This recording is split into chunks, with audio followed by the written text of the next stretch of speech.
ازيك يا صديقي؟ ايه الاخبار؟ جاهز نبدأ العظمة بتاعت النهاردة؟ يلا بينا. النهاردة بنكمل حكاية تاكاهومي وعمه يوسكي اللي بيصحى من غيبوبة بعد 17 سنة وبيبقى اكتسب قدرات خارقة من رحلته للعالم الموازي. في أول مشهد النهاردة بنلاقي القزمة بتصحى من النوم وبنشوفها بتحاول تجيب عقدها برجليها، وفجأة يوسكي بيدخل عليها وبيقول لها إنه عايز الجاكيت بتاعه، بس هي بترفض إنها تديهوله وبتقول له إنه بقى بتاعها. فهو بيحاول ياخده بالعافية منها وبيربطها من ايديها ورجليها، بس الكلبشات بتعطله. فالقزمة بتقوله انه لو فكها هتديه الجاكيت، وهو بيصدقها فعلا وبيفكها كويس، وهي بتقوم هجمة عليه وضرباه لحد ما بيغمى عليه، ولكنه بيصعب عليها فبتروح رابطة راسه بشاش وبتهرب وبتسيبه. في الحياة الواقعية بقى بنلاقي يوسكي بيفرج تاكاهومي على الذكرى دي علشان يأكد له ان القزمة دي مفترية، ولكن تاكاهومي بيحس ان عمه ما كانش المفروض انه يحاول ياخد الجاكيت منها، والعم بيقول له إن القزمة كانت على طول بتاخد منه حاجته وعمرها ما كانت بترجعها، وإنه ما خدش منها غير فستانها. في اللحظة دي فيوجيما بتقرر إنها تقيس الفستان، وكيوسي لما بيشوفها لابساه بيبدأ يفتقد القزمة. وفجأة كيوسي بيعلن إنه يستغل قدرته على التواصل بجميع اللغات، وبيشتغل مترجم وبيعلن إنه هيسمي نفسه المترجم المحترف.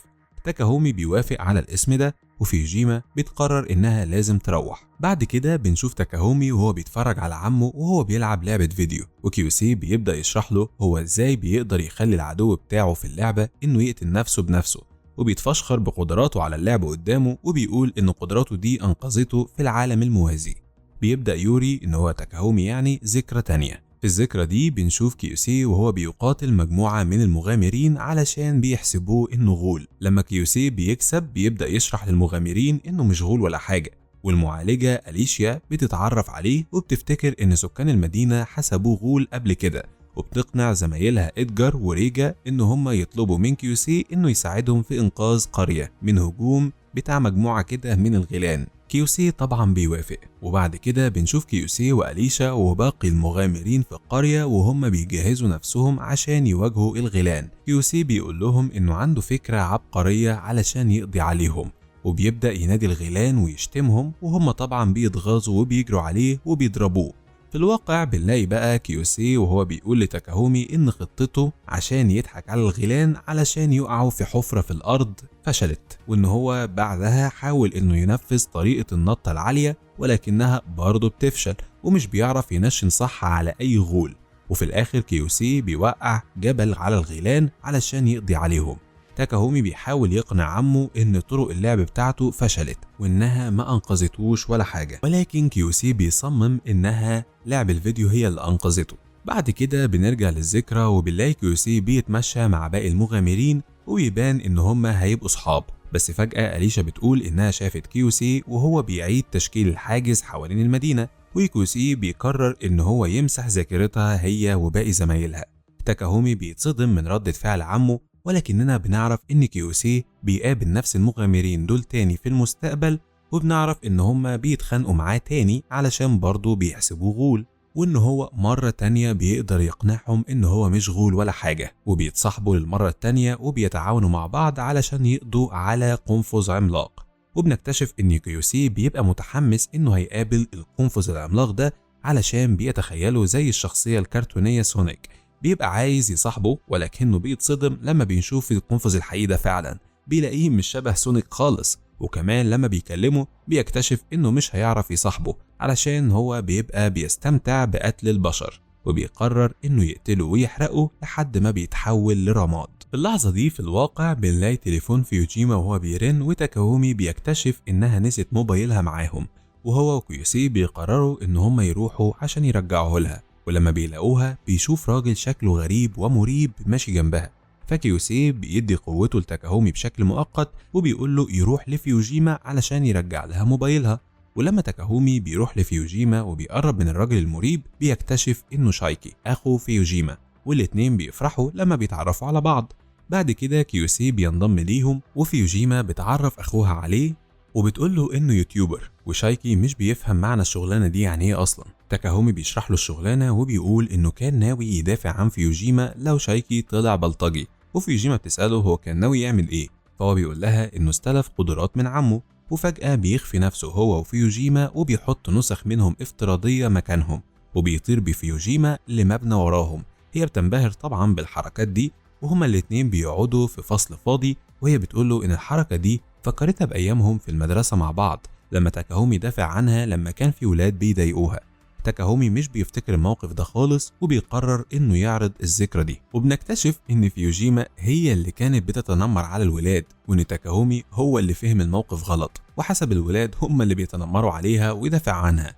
بعد كده طالبة بتدخل الفصل وبتتخض لما بتشوفهم قاعدين، ولكنها بتطلع صاحبة فيوجيما، وتاكاهومي بيعرف نفسه وفيوجيما بتغير منها. بس في الآخر تاكاهومي وكيوسي وفيوجيما بيرجعوا البيت. كيوسي بيفرجهم على ذكرى تانية من بتوعه وهو مع المغامرين الثلاثة، وبنلاقيهم بيتكلموا عن بطل معروف باسم المنتقم المنير.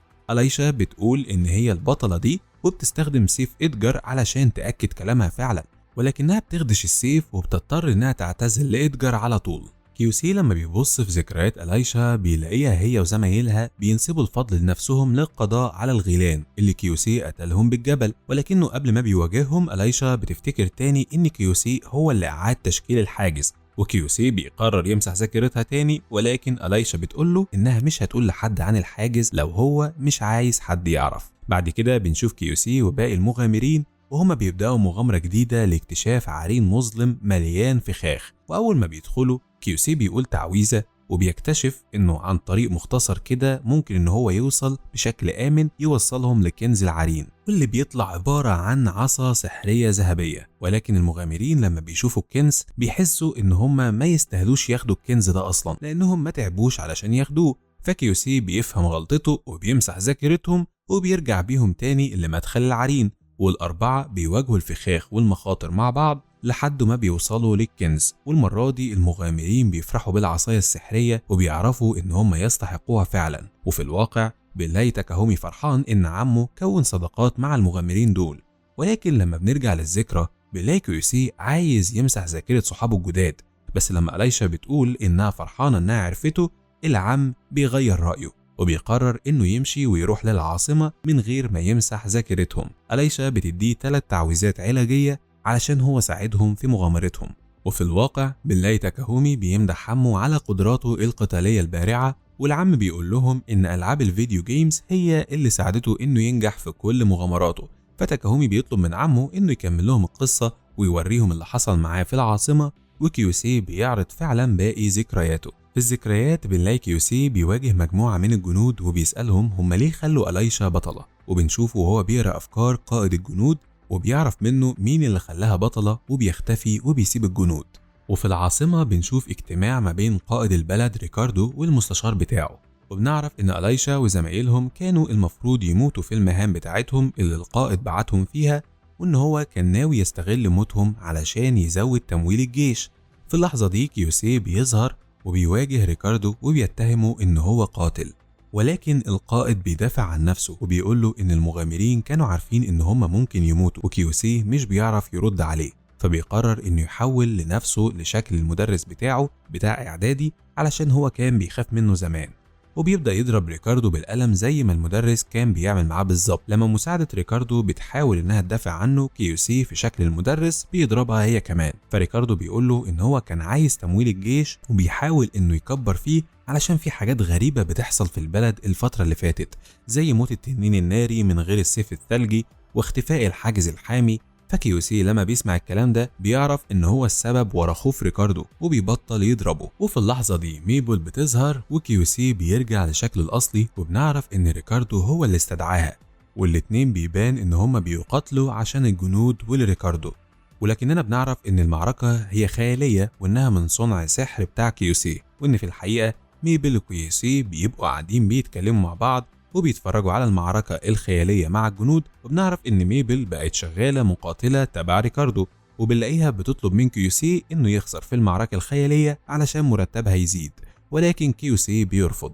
في اللحظة دي ريكاردو بيكشف خدعة كيوسي وبيتهم ميبل انها خاينة، فميبل بتواجه كيوسي بجد وهو بيصد كل هجماتها وبيكسر الثلج بتاعها كله. فجأة ميبل بتصرخ، وبنعرف ان مستشار ريكاردو كان بيتحكم فيها من بعد، وان هو اللي خلاها تهجم على كيوسي، والعم بيهزق ريكاردو تاني علشان هو سمح للمستشار بتاعه انه يعمل كده، فريكاردو بيقول له انه مضطر علشان يحمي بلده، فكيوسي بيقول له انه هو اللي هيحمي البلد، وبيحول نفسه تاني لشكل التنين الناري علشان يثبت قوته، وبيمشي وبيسيبهم.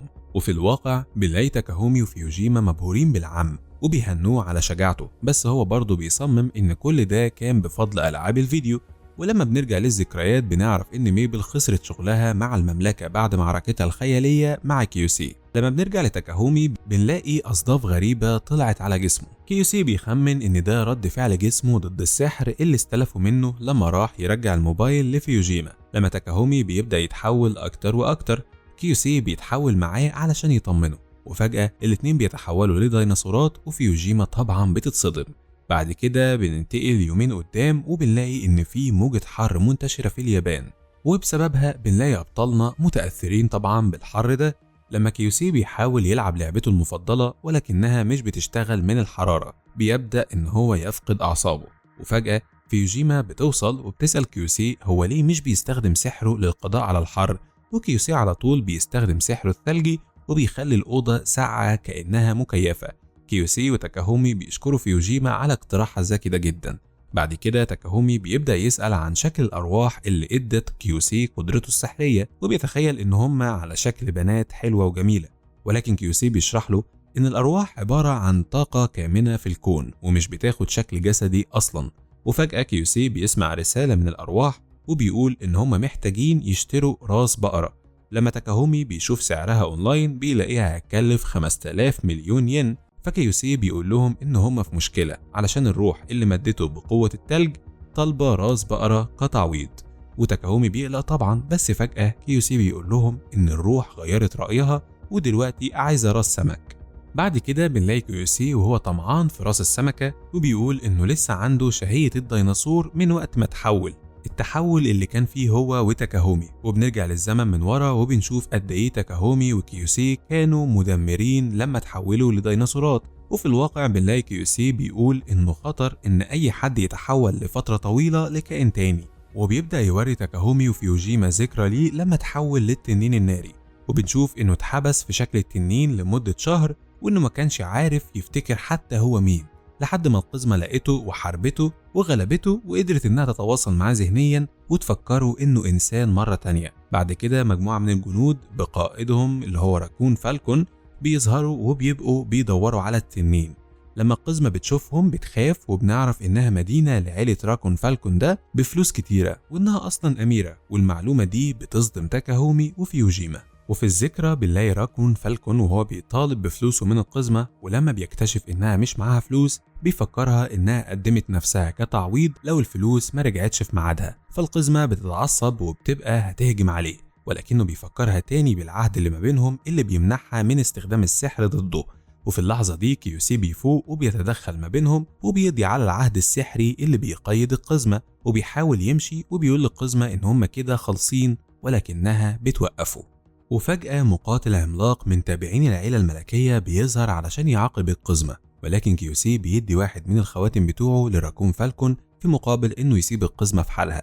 ولكن القزمة بتتعصب ان كيوسي اتخلى عن خاتم تاني علشانها، وبتبدأ تهز الارض بالسحر بتاعها، وكيوسي بيمسكها وبينط بيها في البحيرة، وقائد الجيش بيبقى متضايق من الخاتم اللي بيلزق في صوابعه. لما بنرجع للقزمة بنعرف انها اتعصبت علشان هي كانت مديونة من الاول، لانها استلمت الفلوس علشان تشتري خاتم كيوسي اللي هو اداهولها قبل كده. بعد كده كيوسي والقزمة بيروحوا يدوروا على مكان يغسلوا هدومهم فيه، واللي بتكون طبعا اتغرقت بالطين. وفي الواقع بنلاقي ساوا صاحبة فيوجيما وهي عند عمارة تاكاهومي، وفجأة شايكي بيقرب منها وبيخوفها.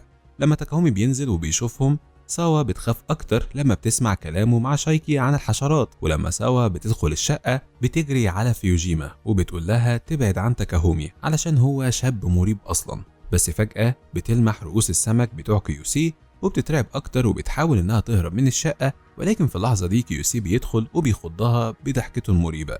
بعد كده بنلاقي فيوجيما هدت ساوا وبتفهمها ان كيوسي بيشتغل يوتيوبر، وان تاكاهومي وشايكي بيساعدوه. وساوا بتفتكر فجأة ان هي وفيوجيما معجبين بتاكاهومي، وبتقرر انها توريه صورة ليهم علشان تشوف هيعلق على مين فيهم الاول وتعرف هو معجب بمين فيهم اكتر. ولكن تاكاهومي بيصدمها، وبدل ما يبص عليهم في الصورة بيركز على واحد واقف في الخلفية. لما سابا بتطلب منه انه يكلمها عن فيوجيما في ابتدائي، فتاكاهومي بيقول لها انها كانت شبه شايكي، وساوا بتسأله عن شكل شايكي، وبنكتشف انها ما تعرفش لحد دلوقتي ان الراجل المريب ابو شعر احمر هو شايكي اصلا. وفجأة كيوسي بيحاول يوري لساوا ذكرى لفيوجيما وهي صغيرة، بس تاكاهومي وفيوجيما بيفكروه ان هما ما يعرفوش سره، وكيوسي بيحاول يمسح ذاكرة ساوا وشايكي بسرعة، ولكن تاكاهومي بيوقفه، وفيوجيما بتخرج ساوا وشايكي من البيت. بعد كده فيوجيما بتهزأ كيوسي انه على طول بيلجأ لموضوع مسح الذاكرة ده، والموضوع ده بيفكر كيوسي بذكرى ليه في العالم الموازي، وبيبدأ ان هو يوريها لهم. في الذكرى دي بيلاقي كيوسي وقزمة عند منتجع الينابيع الحارة، وكيوسي بيستغرب لما بيلاقي يافطة المكان مكتوبة بالياباني، والقزمة بتقول له ان صاحب المكان جه من عالم مختلف زي كيوسي بالظبط.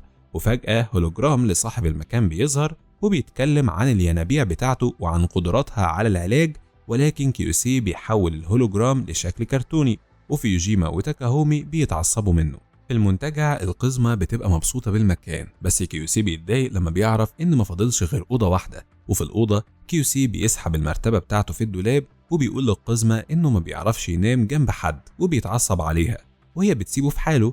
ولكن فجأة كيوسي بيحس ان هو رخم، وبيخرج وبيقرر ان هو يعمل مساج لرجل القزمة علشان يشكرها انها انقذته ورجعته لشكله الأساسي بعد ما كان تنين. ولكن القزمة مش بيعجبها المساج علشان كيوسي بتبقى ايده تقيلة شويتين وبتحاول انها تهرب منه. وفجأة ألايشا وإدجار وريجا بيظهروا مرة واحدة، وبنعرف ان هم كانوا في الأوضة المجاورة في المنتج، وان هم كانوا بيتنصتوا على القزمة. وكيوسي على طول بنلاقي ألايشا هي كمان والقزمة بقوا اصحاب مع بعض وبيبدأوا يتكلموا مع بعض. في نفس الوقت بنلاقي كيوسي بيستجوب إدجار وريجا، وبيبقى عايز يعرف هم هنا ليه أصلا، وهم بيقولوا له إن هم كانوا بيتدربوا في الجبال على طريقة ريكا للقتال. بعد كده ألايشا بتشكر كيوسي تاني على العصاية السحرية، والقزمة لما بتشوف العصاية بتنبهر جدا، وكيوسي بيبقى عايز يعرف طرق القتال الجديدة اللي المقاتلين كانوا بيتدربوا عليها في الجبال. بيبدأ يظهر ذكرى لإدجار وبيشوف التدريب، وبعد كده بيشوفه وهو بينشر فوطة على درع فاخر، والقزمة بتسألهم هم جابوا الدرع ده منين، وبتطلب منهم ان هم يودوها مكان ما لقوه. وبنعرف ان الدرع ده عبارة عن سلاح اسطوري سحري، وان القزمة بتلم الاسلحة دي طبعا. بعد كده كيوسي بيشم ريحة دخان، وبنلاقي الباقي بيطلعوا وبيلاقوا المنتجع بيحترق، وبنكتشف ان وحش تنويم مغناطيسي بيهجم على المكان، وان هو سيطر على بنت صاحب المكان وخلاها تفتح له الباب. كيوسي بيحاول انه يستخدم سحره علشان ينقذ الموقف، ولكنه بيلاقي طائرين موجودين في السماء وبيصدوا قوته، فبيضطر انه يستخدم تعويذات الحماية اللي اخدها هدية من ألايشا، وبيقضي على طائر منهم. لما الطائر التاني بيجي ينتقم، القزمة بتقتله بسلاحها الجديد عن بعد، ولكنها بعد كده بتسدد على كيوسي ضربتها التانية علشان تلفت انتباه. وبنعرف ان الطيور بتسد طاقة الارواح علشان ريحة نفسها وحشة. وبعد كده كيوسي بيحاول انه يستخدم قوته تاني، ولكنه برضه مش بيعرف لان ريحة نفس الطيور بتكون لسه منتشرة. لما كيوسي بيرجع لألايشا بيلاقي صحابها بيهجموا عليها علشان بيبقوا وقعوا تحت سيطرة المنوم المغناطيسي. كيوسي بيروح لها وبيطلب منها انها تستخدم العصا السحرية على صحابها علشان تنقذهم من التنويم المغناطيسي ده. واول ما كيوسي بيلمس العصاية بتطير في الهواء وبتعمل حاجز حواليه هو وألايشا، وحاجز على المنومين، وبتفصلهم. وألايشا بتقوم بسرعة وبتستخدم سحرها علشان تتواصل ذهنيا مع زمايلها، وبتساعدهم ان هم يخرجوا من غيبوبتهم. وفجأة وحش التنويم بيهجم عليها، ولكنها بتستخدم طريقة ريكا علشان تفلت منه. وبنعرف ان العصاية السحرية ضعفت قوتها جدا وخلتها تقدر تقاتل زي ريجا وإدجار. والوحش بيتعصب وبيستدعي مجموعة من الذئاب وبيأمرهم ان هم يهجموا على أبطالنا، ولكن سحر كيوسي بيرجع أخيرا وبيقدر يكلبش كل الذئاب وبيقضي عليهم بتعابين مائية، وبيخلي الدنيا تمطر كمان علشان يوقف أي نار موجودة. بعد كده كيوسي بيحط حاجز سحري حوالين الينابيع السخنة، وصاحبة المنتجع بتنبسط علشان دلوقتي الينابيع بقت تبص على الجبال. وفي الواقع يوجيما بتسأل كيوسي ايه علاقة الذكرى دي بموضوع حذف الذاكرة، وكيوسي بيقول لها ان بعد المعركة كيوسي راح الينبوع وألايشا جت تشكره، وفجأة وقعت في المية واتحرجت، فكيوسي علشان يرضيها مسح ذاكرته للموقف ده كله أصلا. وبعد كده هو وألايشا بيتكلموا، وبيعرفوا إن ألايشا أكبر منه بسنة، وده طبعا بيصدمها، وبتقرر إنها تخلي كيوسي يشوف ذكرياتها، وبتقوله إنها مش فاكرة أي حاجة قبل عيد ميلادها التاسع. وفي ذكرياتها بنشوف الحراس بيلاقوا ألايشا طفلة بعد هجوم على القرية، وبياخدوها لميتم القرية، وهناك بتقابل إدجار وريجا. فكيوسي بيحس بالذنب وبيعترف لها إنه مسح ذاكرتها مرتين، وبيقول لها على الذكريات اللي مسحها. ألايشا بتقوله إن هو المفروض اللي يبقى البطل، ولكنه بيفكرها إنه هو اللي دمر حاجز القرية قبل ما يعيد بنائه، وبيقول لها إنه من عالم تاني، وإنه عنده أمل إنه في مرة هيقدر يدمر حاجز قوي وهيقدر يرجع للعالم بتاعه. وألايشا بتقرر إنها تسامحه، بس بتطلب منه إنه يوعدها إنه مش هيمسح ذكرياتها مرة تانية أبدا، وهو بيضطر طبعا إن هو يوافق. وفجأة الحاجز بتاع كيوسي حوالين الينبوع بيخترق، وكيوسي بيهرب وبيسيب ألايشا لوحدها في الينبوع. ولحد هنا بتنتهي حلقتنا والفيديو بتاعنا النهارده. نتمنى يكونوا عجبوكم. لو عجبوكم ما تنسوش تدعمونا بلايك وشير، سبسكرايب للقناة علشان تشوفوا كل جديدنا، وسلام.